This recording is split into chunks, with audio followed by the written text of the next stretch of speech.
Come here. Welcome to my live in YouTube.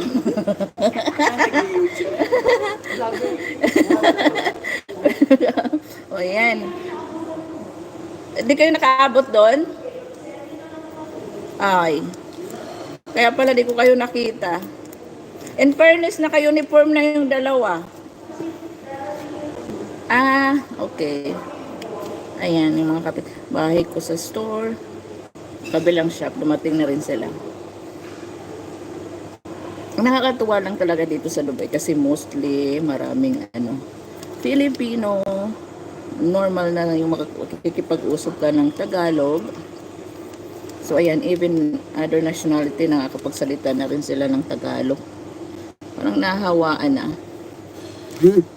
Ayan, shout out daw kay Silmar Michael for watching. Thank you for watching, mga kapatid.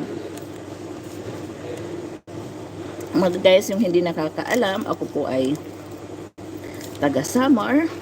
So, Waray po ako, Waray Upay. Ayan.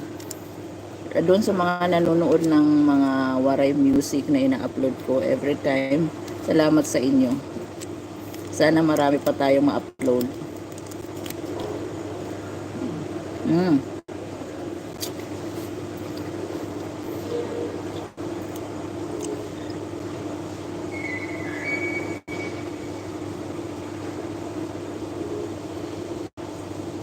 Okay. So, Cavite City. Ayan. Silmar, dyan din ang bahay ko sa Tansa, Cavite. So, malapit lang pala.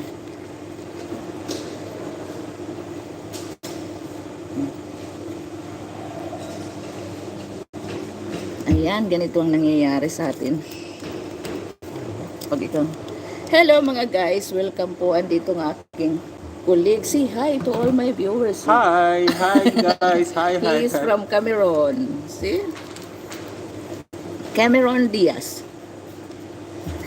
Franklin, how are you? Hindi ako narinig.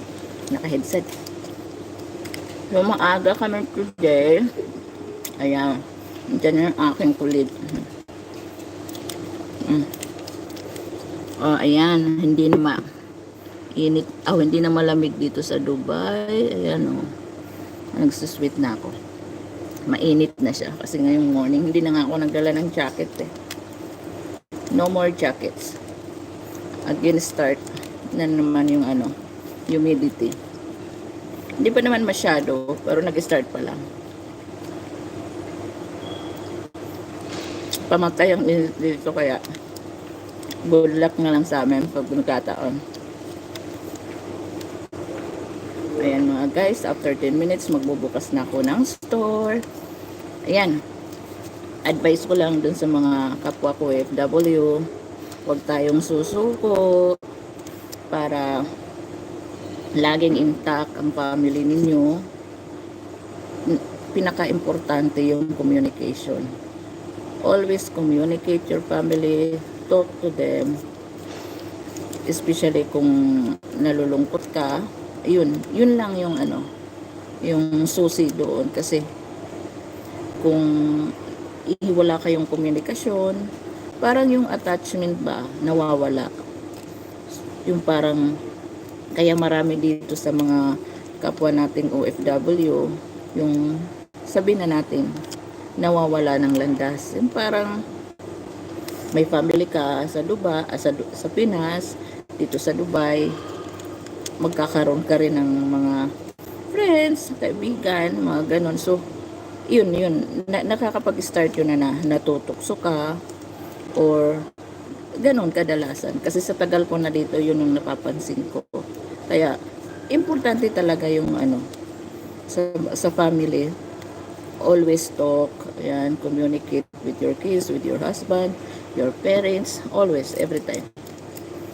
Yun lang.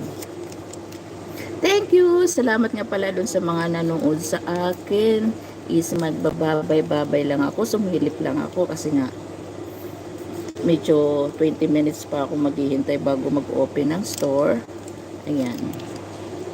Thank you po. Thank you for watching. Bye-bye. Keep safe po tayong lahat. Always.